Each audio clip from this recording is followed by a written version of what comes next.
FTP நேயர்களுக்கு வணக்கம். இன்று நம்மோடு நேர்காணலுக்காக இணைந்திருக்கிறார் அரசியல் விமர்சகர் மருத்துவர் காந்தராஜ் அவர்கள். சார் வணக்கம்.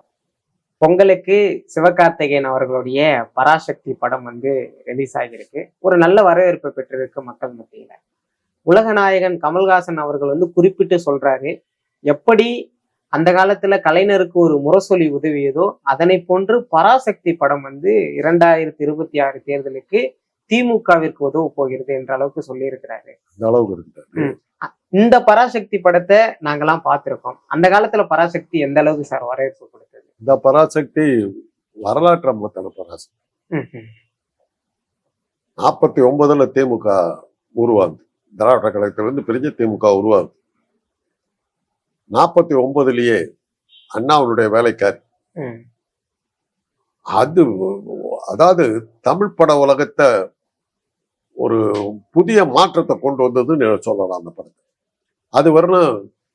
தமிழ் படத்துல இந்திய படங்களே, தமிழ் படங்கள் இந்தியாவில் எடுக்கப்பட்ட படங்களே எப்படின்னா 45 கானாமிருத பாடல்கள் நிறைந்த படம், 50 கர்நாடக இசை அமைந்த படம், இப்படிதான் இருக்கும்.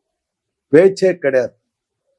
பேர் என்னன்னு கேட்கக்கூடாது. கதாநாயகனை தங்கள் பெயரை அறியலாமா, உடனே என் பெயரை கேட்டான்னு 1/2 மணி நேரம் பாடி 1/2 மணி நேரம் கழிச்சு எனக்கு கோவிந்தசாமின்னு பேர் சொல்லுவோம்.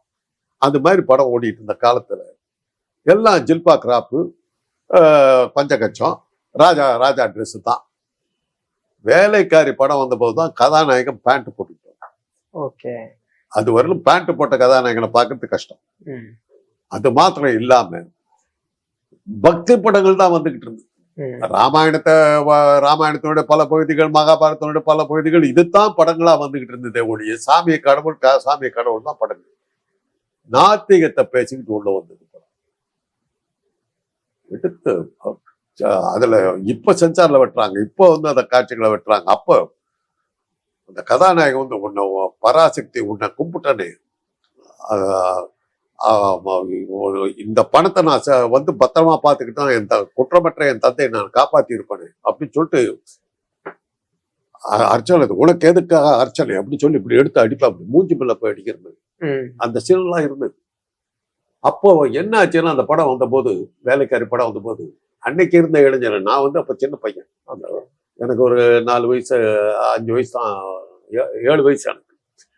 அந்த டைம்ல அந்த படத்தை ஓரளவுக்கு தான் ஞாபகம் இருக்கு. இப்ப எனக்கு அதை பார்த்து நான் தெரிஞ்சு, அது அப்ப என்ன வந்ததுன்னா, அன்னைக்கு இருந்த இளைஞர்கள் கடவுள் நம்பிக்கை, நான் ஒரு நாத்திகன் சொல்றது ஒரு ஃபேஷனா மாறிச்சு.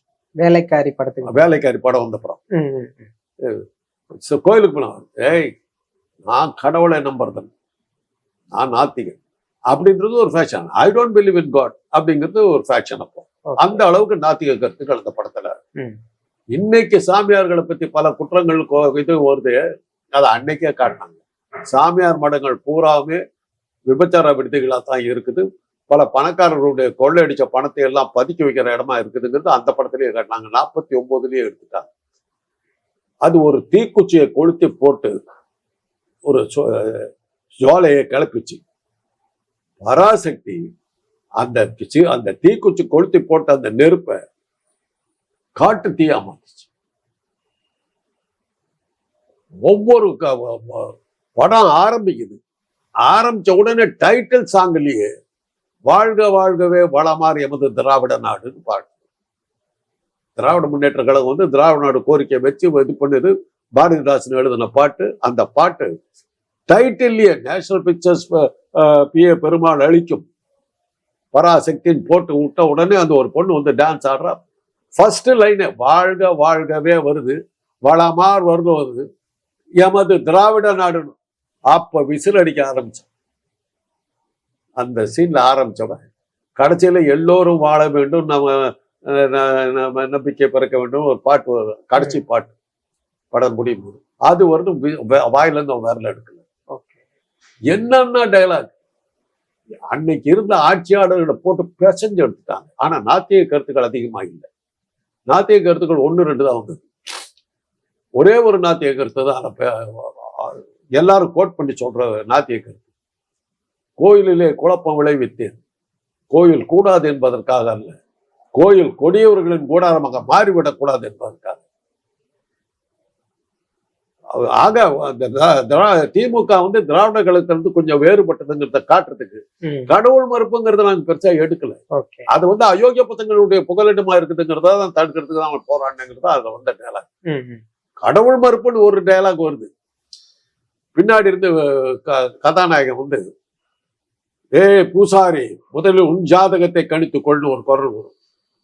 இந்த பூசாரி இருந்துட்டு யாரு அம்பாளா பேசுனது அப்படின்னு, அம்பாள் எந்த காலத்திலடா பேசினாள் அப்படின்னு சொல்லிட்டு அது வேணா ஒரு நாத்திக கருத்து. அந்த அளவுக்கு நாத்திக கருத்துக்கள் அந்த பராசக்தியில் அந்த அந்த அந்த திராவிட முன்னேற்ற கழகம் என்னென்ன கொள்கைகளை வச்சிருந்ததோ அத்தனையுமே ஏறத்தாழ சீன்மாத்தி கொண்டுட்டாங்க. ஒரு காட்சியில பிளாட்ஃபார்ம்ல கதாநாயகன் படுத்திருப்பான். போலீஸ் வந்து எழுப்ப நடுராத்திரி, எந்திரிடா, எந்திரிச்சு இது பண்ணுவான். என்ன சார், பிளாட்ஃபார்ம்ல படுத்து தூங்கக்கூடாதுன்னு உத்தரவு சட்டம் இருக்கு தெரியுமில்ல. அப்போ கதாநாயகன் கேட்பான், ஏன் சார் இந்த மாடு செய்த புண்ணியம் கூட இந்த மனுஷன் செய்யலையா? மாடு படுத்திருக்கோம், அதை அடிக்க மாட்டோம். அதுக்கு அந்த போலீஸ் என்ன சொல்லணும்னா, அதெல்லாம் நீ மேயரா வந்த போது சட்டம் போடுது. அதுதான் ஆரம்ப புள்ளி. 10 வருஷம் கழிச்சு சென்னை மேயரா திமுக வந்துருச்சு. ஒரு கதாநாயகன் பிச்சைக்காரர்களோட வாழ்ந்துட்டு இருப்பான். அவங்களோட இருந்துக்கிட்டு ஒரு கால் வேற இருக்காரு. இது இருந்துகிட்டு இருக்கும்போது குடும்பம் ஒன்னா சேரும்போது அவங்க வந்து வசதியான குடும்பமா மாறுறாங்க. கடைசியில மாறும்போது அந்த பிச்சைக்காரரோட இருந்த தம்பி சகோதரன் என்ன சொல்றான், நீங்கெல்லாம் பங்களாவாசிகள் வீடுன்னு பழகிட்டீங்க, நான் பிச்சைக்காரர்களோட இருந்து ஆலமரத்தடி சத்திரம் சாவடி இந்த மாதிரி போயிட்டேன், எனக்கு இது பங்களாவாசம் சரி வராது, எனக்கு போறேன்னு கிளம்புவோம். அப்படி கதாநாயகி சொல்லுவா, பங்களாவாசியா இருக்கவங்கலாம் பிளாட்ஃபார்த்துக்கு போறதுக்கு பதிலா பிளாட்ஃபார்ம்ல இருக்கவங்களாம் பங்களாவுக்கு வரலாம் இல்லையா? கம்யூனிஸ்ட் கொள்கை, பொது உடைமை கொள்கை, அது திராவிட முன்னேற்ற கழகம், அதையும் சொல்லியாச்சு. தமிழ்நாடு எவ்வளவு கேவலமா இருக்குதுங்கிறதுக்கு படம் ஆரம்பிச்ச கதாநாயகனுடைய இது இந்தியாவுக்கு வர்றான், பர்மாவில இருந்து இந்தியாவுக்கு வர்றான், கப்பல துறைமுகத்துல இருந்து இறங்கி டாக்ஸியில ஏறுறான். டாக்ஸியில ஏறின உடனே ஒரு பிச்சைக்கார வேகமா அப்படியே, ஐயா சாமி தர்மம் போடுங்க. பர்மாவில இருந்து அவன் முதல் முறையா இந்தியாவுக்கு வரான். அவனுக்கு பிறந்ததே அங்க பர்மாவில் பிறந்தவன். தமிழ்நாட்டின் முதல் குரலே ரொம்ப நல்லா இருக்குப்பா. அங்கேயே ஆரம்பமாயிடுது. காங்கிரஸ் அரசாங்கம் பிச்சை எடுக்கிறவங்க வச்சுக்கிட்டு இருக்கிறேன். பிச்சைக்காரர் ஒழிப்பு திட்டம் பின்னாடி கலைஞர் ஆட்சிக்கு வரும்போது இது மாதிரி பல கருத்துக்கள், பல இது. அதாவது அந்த திமுகவுடைய அடிப்படை கொள்கைகள் பூராவும் சொல்லுது. இதையெல்லாம் என்ன மாதிரி ஆளுங்க சொல்லும் போதே இவ்வளவு இது இருக்கும் போது அதை வந்து கலைஞர் எழுதி அதை சிவாஜி பேசுன போது கிடைச்ச உயர்ந்த கோபுரங்கள் தாழ்ந்த உள்ளங்கள், என் சிங்க தமிழ்நாடே நீ சிலந்தை கூடாக மாறியதை இப்போது வந்தாரையெல்லாம் வாழ வைத்த என் தாய் திருநாடே நீ சொந்த நாட்டானையை சொல்றது எத்தனை நாளா? பணம் என் தங்கையை துரத்தியது ஓடினாள், பக்தி என் தங்கையை துரத்தியது ஓடினாள், கொள்ளையடிப்பவன் என்ப தங்கையை துரத்தியது ஓடினாள், வாழ்க்கையின் ஓரத்திற்கே ஓடினாள். இதெல்லாம் மனப்பாடம். இந்த டைலாக் மனப்பாடம் பண்றதே ஒரு 52ஆம் வருஷம் அந்த படங்க இன்னும் எனக்கு மனசுல நிக்குதுங்க, அப்படியே இருக்கிறாங்க. உனக்கே நிலக்கரை அப்படின்னு கேட்பாங்க கோர்ட்ல. குளத்தில் இருக்கும் மீன் அது அங்க இருக்கிற அழுக்கையெல்லாம் சாப்பிடுகிறது, குளத்தை சுத்தப்படுத்த வேண்டும், தன் பச்சையை நீக்கிக் கொள்ளுகிறது. அந்த பச்சையை நீக்குகின்ற நேரத்தில் குளமும் சுத்தமாகிறது. அது போலதான் இந்த வழக்கம். என் தங்கையினுடைய வழக்கை நீங்கள் சரியான முறையில் நீங்கள் இது பண்ணினால் சமூகமும் சரியாகும் அப்படிங்கிறது தான் இது. சட்டத்தை நீக்கி சட்டத்தை காட்டி இன்று குற்றத்தை நிரூபிக்க முயற்சிக்கின்றவர்கள் அன்று பார்த்திருக்க வேண்டிய என் கல்யாணியும் அவருடைய குழந்தையும் பாலுக்கு அழைத்த போது வந்ததா இந்த சர்க்கார், என்ன கொடுத்தீர்கள்? இந்த மாதிரி நிறைய கேள்விகள். அந்த படம் வந்த 3வது நாள் தீபாவளிக்கு ரிலீஸ், 52ஆம் வருஷம் தீபாவளி ரிலீஸ். 3வது நாள் நான் தீபாவளி முடிஞ்சு ஸ்கூலுக்கு போறேன், 4ஆம் கிளாஸ் படிக்கிறேன். போனா யாரை பார்த்தாலும் இந்த டைலாக் பிடிச்சிட்டு இருக்காங்க. யாரை பார்த்தாலும் தேச ஞானம், கல்வி, ஈசன் பூச்சை எல்லாம் கா கா கா பாட்டு இதெல்லாம் யாரை பார்த்தாலும் படிக்கிட்டு இருக்கிறாங்க. என்னடா டேய் திமுகன்னு ஒரு கட்சி வந்துருது இல்லை, அதை பத்தி இப்படி எல்லாம் காட்டுறாங்கடா அப்படின்னாலும். அப்புறம் இன்னொரு ஃப்ரெண்ட் வந்து சொன்னா, இன்னையோட அந்த படத்தை வந்து தடை பண்ண போறதா சொல்றாங்க அப்படின்னு. அப்பவே இருந்தது. அப்போ வந்துருச்சு தடை பண்ண போறோம். நான் எங்க அப்பா கிட்ட போய் சொன்னேன். உடனே எங்க அப்பா என்ன பண்ணாரு, நாங்க திராவிட இயக்கத்தை சேர்ந்தவங்க இல்லையா, உடனே டிக்கெட் புக் பண்ணி குடும்பமே போய் பார்த்தோம். பார்த்தா நான்லாம் அப்படியே பைத்தியமா மாறிட்டேன். சிவாஜின்னா அப்படியே பைத்தியமா மாறிட்டேன். அந்த அளவுக்கு ஆயிடுச்சு. அது அவரே சொல்லியிருக்காரு, அவருடைய எதிரிய கலைஞர் பிறந்த நாள் விழாவில் பேசும்போது சிவாஜி அவர்களே சொல்றாரு, அந்த படத்தில் ஒரே நாளில் உச்சிக்கு போனேனே. எம்ஜிஆரை தாண்டி சிவாஜி போனதுக்கு அது காரணம். எம்ஜிஆர் அப்ப இல்லவே இல்லை. எம்ஜிஆருங்கிறவர் அப்ப எப்படி இருந்தாருன்னா, சில்க் ஜிப்பா போட்டுக்கிட்டு நெத்தியில பட்டையெல்லாம் வச்சு இது குங்குமம் எல்லாம் வச்சுக்கிட்டு பக்தி பூர்வமான மனிதர். காங்கிரஸ்காரர், அவ்வளவுதான் அவரு. வேலைக்காரி படம் வெற்றி பெற்றுடுச்சு. அதுக்கு முன்னாடி நடந்த ஒரு சம்பவம் எம்ஜிஆர்னு கேட்டதுனால சொல்றேன். திமுக திராவிட கழக மாநாட்டில் வந்து அப்போ வந்து 3 நாள் நடக்கும். மாநாடுகள்லாம் முடிஞ்சதுக்கு அப்புறம் நாடகங்கள் நடக்கும். ஒரு நாள் வந்து KR ராமசாமியுடைய வேலைக்காரி நாடகம். அது வேலைக்காரி வந்து நாடகமா நடிச்சது. KR ராமசாமி நடிச்ச வேலைக்காரி நாடகம். ஒரு நாள் வந்து MR ராதாவுடைய ரத்த கண்ணீர். ஒரு நாள் வந்து அண்ணா அவனுடைய சிவாஜி கண்ட இந்துராஜ். இந்த சிவாஜி கண்ட இந்துராஜ் நாடகத்துல சிவாஜியா நடிக்க கூப்பிட்டது வந்து எம்ஜிஆர் தான் கூப்பிட்டாங்க, வந்தார். டயலாக் எல்லாம் கடமுடா 75 பக்கம் முடியல, எனக்கு அந்த இருக்குது இதுன்னு சொல்லிட்டு சொல்லாம கொள்ளாம போயிட்டார். சொல்லாம கொள்ளாம அன்னைக்கு ராத்திரி அரங்கேறது டிராமா. மத்தியானம் 2 மணிக்கு ஆளை காணும். என்னன்னு பார்த்தா ஊர்லயே இல்லை. அப்ப சிவாஜி நாடக உலகம்லாம் சரியாக இல்லாம போய் அண்ணாவனுடைய திராவிட நாடு பத்திரிகையில பைண்டிங் செக்ஷன்ல ஒர்க் பண்ணிட்டு இருக்காரு. சிவாஜியுடைய நடிப்பு திறமை அவருக்கு அண்ணாவுக்கு தெரியும். சிவாஜியை கூப்பிட்டார். கணேசன் தான் பேரு. கணேசா இங்க வா அப்படின்னாரு. 70 பக்கம் இருக்குது, என்ன பண்ண போறேன், கொடுங்க அண்ணான்னு வாங்கிட்டார். 1 மணிக்கு 3 மணிக்கு வந்து அண்ணா கிட்ட நிக்கிறாரு.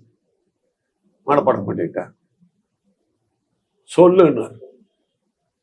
ஒரு 2-3 சீன் சொன்னார். ரைட், ஒத்திகையே கிடையாது. நேரா ஸ்டேஜ் பெரியார் தலைமையில் நடக்குது.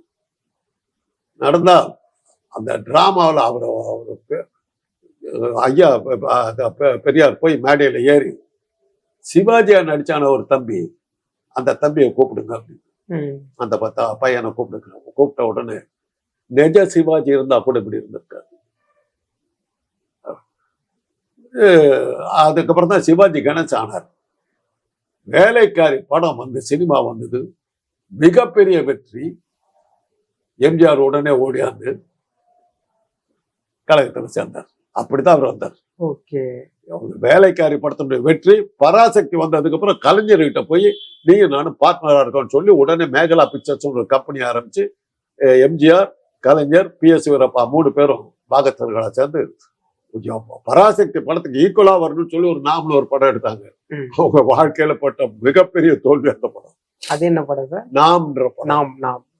சரியா வரல. அதுல வந்து பாரதியார் பாடல்கள்ல எவ்வளவு புரட்சி இருக்குதுங்கிறத காட்டுறது அந்த படம். 1000 தெய்வங்கள் உண்டென்று தேடி அலையும் அறிவிலைகள், 10,000 தெய்வம் என்றால் இது ஒன்றேதான், அறிவு ஒன்றேதான் தெய்வம் காணிரும் அப்படின்ற பாட்டெல்லாம் பாரதியார் எழுதின நாத்திக கருத்துக்கள். அதெல்லாம் அந்த படத்தில் போட்டு எடுத்தாங்க. ஓடல, அடிபட்டு போச்சு, பயங்கரமா தோல்வி அடைஞ்சு. அது ஒரு பக்கம். அதாவது எம்ஜிஆர் கேட்டதுக்கு இந்த வேலைக்காரி படமும் எதுவும் வெற்றி பெற்றதுனாலதான் அவர் வந்து மாறினார் ஒழி. அவர் வந்து பக்தி பூர்வமான ஒரு மனிதனாக இருந்தார். அதுக்கப்புறம் தான் திராவிட இயக்கத்தை கொள்கைகள் வந்தார். அந்த பராசக்தியில சொன்ன அத்தனை கருத்துக்களுமே அன்னைக்கு ஒரு படம் தடை செய்ய போறாங்கன்னு சொன்ன உடனே நாங்களாம் ஓட்டோம். படம் ஓடன்னு ஓடிச்சு. சேலத்துல பேலஸ் தியேட்டர் படம் இப்படிதான் ஓடிச்சுன்னு கிடையாது.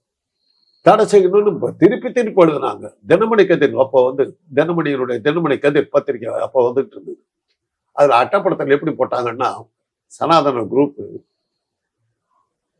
விரைவில் வருகிறது பரபிரம்மம் படத்து பேர் போட்டு எல்லாம் டைரக்ஷன் அப்படி எல்லாம் போட்டு கதை வசனம் இல்லை, கதை வசவு தயாநிதின்னு போட்டாங்க. போட்டு ஒரு கிண்டல் பண்ணி இந்த படத்தை கிண்டல் பண்ணி போட்டாங்க. கலைஞர் என்ன பண்ணாரு, பரபிரம்மம்னு ஒரு நாடகம் எழுதினார். எழுதி சிவாஜி அவர் நடிச்சாங்க. அந்த நாடகத்துல தான் ராஜா இது சேரன் செங்குட்டுவன், சாக்ரட்டிஸ் இந்த டிராமாவெல்லாம் அதில் தான் வந்தது. அது அப்புறம் அதை பரபிரம்மம் அல்லது போட்டு பிரச்சார நாடகமாக அது நடத்தினாங்க. தினமணிக்கு பதில் கொடுத்தாங்க. அந்த அளவுக்கு ரகடாச்சு. அதுக்கு அடுத்த அப்படி மனோகரா வந்தது. மனோகரா வந்தபோது கடைசி சீன் ராஜாவினுடைய உண்மையான இளவரசன் மனோகரனை இது பண்ணிட்டு தான் ஒப்பாட்டியா வச்சிருந்த மகனை வந்து ராஜா ஆக்கிறதுக்கு பார்ப்பாங்க. அது கடைசியில் வழக்கப்படி அந்த ஒப்பாட்டி மகன் அவன் கத்தியில குத்துப்பட்டு சாகரிச்சு அவன் மனோகரம் மடியில் தான் உழுவான். காப்பாற்றுவார். மனோகரம் மடியில் உழுவுன்னு சொல்லுவான், தம்பி நீ எப்படி பொழைச்சோன்னு, அண்ணா விட்டுடு நான் சாகிறேன் அப்படின்னு சொல்லிட்டு, அண்ணா இந்த நாடு உன்னுடையது, அண்ணா நீதான் இந்த நாட்டை ஆள வேண்டும், அண்ணா நீதான் இந்த நாட்டை ஆள வேண்டும் படம் முடியும். அண்ணாவுக்கு சார் இதோட ஒட்டி பராசக்தி படத்துல இப்போ வந்திருக்க படத்துல ஒரு டயலாக் வந்து சென்சார்ல நீக்கணும்னு சொல்றாங்க. இருமொழி கொள்கை தமிழ்நாட்டில் இருக்கும் வரை அண்ணாதான் தமிழ்நாட்டை ஆழ்வான் அப்படின்னு ஒரு டயலாக் பாக்குறேன். அதுக்காக பார்த்தேன். அதை வந்து நீக்க சொல்றாங்க. அது எந்த அளவுக்கு சார் இருந்தது? ஏன்னா இந்த படம் அன்னைக்கு அந்த பராசக்தியை தடை செய்யணும்னு சொல்லி ரிவைசிங் கமிட்டி கூப்பிட்டாங்க. ரிவைசிங் கமிட்டி உட்காந்து பார்த்துட்டு என்ன ஆச்சுன்னு தெரியல, அதெல்லாம் ஒண்ணு இல்ல படம் நல்லா விட்டாங்க, தப்பிச்சுக்கிச்சு. ஏறத்தாழ தடை போடுற அளவுக்கு வந்த இது தப்பிச்சுக்கிச்சு.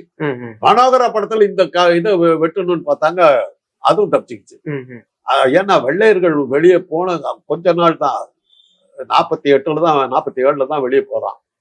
அந்த 4 வருஷத்துல அந்த வெள்ளையருடைய அந்த நீதி பரிபாலனை நமக்கு கொஞ்சம் இருந்தது. அதனாலதான் இதெல்லாம் தப்பிச்சது, இந்த படங்கள்லாம் தப்பிச்சது. குறிப்பா இந்த மாதிரியான படங்கள் பழங்காலத்துல எலெக்ஷனுக்கு உதவி இருக்கு. இப்போ வந்திருக்கக்கூடிய சிவகார்த்திகேயனுடைய பராசக்தி திமுகவுடைய அரசியலுக்கு உதவுமா சார்? சினிமா எந்த அளவுக்கு தாக்கத்தை ஏற்படுத்துறதுங்கிறது இப்ப நீங்க பாக்கணும். என்ன பொறுத்தவரையிலும் இன்னைக்கு நான் சொல்றேன், சினிமா போயிடுச்சு. இன்னைக்கு சினிமா இல்ல. எங்க இருக்குது கேட்டா யாரோ ஒரு 2 பேர் உங்களாட்ட யாரோ 2 பேர் வராங்க. ஏமா சொன்ன தியேட்டருங்களே எல்லாம் மூடிட்டாங்க. உடனே அவங்க இதுல கோயம்பேட்டில் ரோகிணி தியேட்டருக்கு தெரியுமா, நிலைமை எவ்வளவு மோசமா இருக்குது. ரோடு பூரா தியேட்டரா இருந்த காலம் போய் கோயம்பேட்டில் ரோகிணி தியேட்டருக்கு தெரியுமான்னு கேட்குற அளவுல போயிடுச்சு. தியேட்டர்களே இல்லை. இன்னைக்கு பெரிய பெரிய சூப்பர் மார்க்கெட் அந்த இது உள்ள இருக்கிற தியேட்டர்கள்ல தான் நீங்க படம் போடுறீங்க. எங்க போய் பாக்குறது? சினிமாவுக்கு எங்க போறது? பண்ணாச்சு அது பராசக்தி பார்க்கலாம்னு ஆசைப்படுறேன். கேட்டாக்கா எந்த தியேட்டர்ல ஓடுதுன்னே தெரியல சார். முதல்ல தியேட்டரை கண்டுபிடிச்சல சார் போகணுங்கிறாங்க. ரெண்டாவது என்ன மாதிரி வயசானவங்க எல்லாம் போறது இப்ப கஷ்டம். அது வேற விஷயம், அது விட்டுருங்க, என்னுடைய கவலை. அதனால இப்ப தியேட்டர்கள் இல்லை இன்னைக்கு. ஒரு 3-4 வருஷத்துக்கு முன்னாடி வரலும் கூட சினிமா பெரிய தாக்கத்தை உண்டாக்கிட்டு இருந்தது. உதாரணத்துக்கு சொன்னா, விஜயினுடைய படம் ஒன்று ரிலீஸ் ஆன அன்னைக்கு, விஜய் படம் ரிலீஸ் ஆன அன்னைக்கு பசங்க வரவே மாட்டாங்க கிளாஸ், எல்லாம் அங்க போயிட்டு இருப்போம். இன்னும் அதுக்கப்புறம் வந்த பல படங்களுக்கு எல்லாம் வந்து விஜய் படம் ரிலீஸ் ஆயிருது, என்னடானாக்கா அதை வரும் சார் போங்க சாப்பிட்டு போயிட்டாங்க. அப்படித்தான் இருக்கு. அதனால தியேட்டர்ல போய் படம் பார்க்கற இது போயிடுச்சு. அது காரணம், அதுக்கு நிர்மலா சீதாராமனுக்கு நம்ம நன்றி தெரிவிக்கணும். பாப்கார்னு கூட ஜிஎஸ்டி போட்டுச்சு. நம்ம பாப்கார்ன் வந்து 5 ரூபாய்க்கு 10 ரூபாய்க்கு கிடைச்ச பாப்கார்னை வந்து 100 ரூபாய்க்கு கொண்டு வந்து புண்ணியம் கட்டிக்கிட்ட புண்ணியவதி அந்த அம்மா. அதனால தியேட்டருக்குள்ளார போனாங்க 2000 ரூபாய் இல்லாம நீங்க போக முடியாது. 4 பேர் போறோம்னா 2000 ரூபாய் குறைஞ்சபட்சம் உங்களுக்கு செலவு. கட்டுப்படி ஆகும். அதுக்கு பதிலாக ஒரு வாரத்துல ஓடிடியில் வந்துருப்போது உட்காந்து பார்த்துக்கலாம். அப்படியே அந்த ஓடிடியில் படம் வந்தா கூட நான் வீட்டில் படம் பார்க்க முடியாது. அந்த நிர்ம சினிமா போடுறேன் நான் பார்க்கலாமாண்ணா, இல்லைங்க சீரியல்ல இன்னைக்கு இந்த முக்கியமான சீன் வருது, அதனால இன்னைக்கு அப்புறம் இன்னொரு நாளைக்கு பார்த்துக்கலாம். சீரியல் வந்து சினிமாவை ஓவர் கம் பண்ணிடுச்சு. அதனால இப்ப சினிமாவுல நீங்க எந்த தாக்கத்தை, பெரிய தாக்கத்தை, அந்த பராசக்தி உண்டாக்குன தாக்கமோ, வேலைக்காரி உண்டாக்குன தாக்கமோ, நல்ல தம்பி உண்டாக்குன தாக்கமோ ஆஹ், இன்னைக்கு சமூகத்துல ஏற்படுத்துமாங்கிறது ஒரு கேள்வி. நிச்சயமா சார், பல்வேறு விஷயங்கள் பேசணும், தொடர்ந்து பேசுவோம் சார். நன்றி.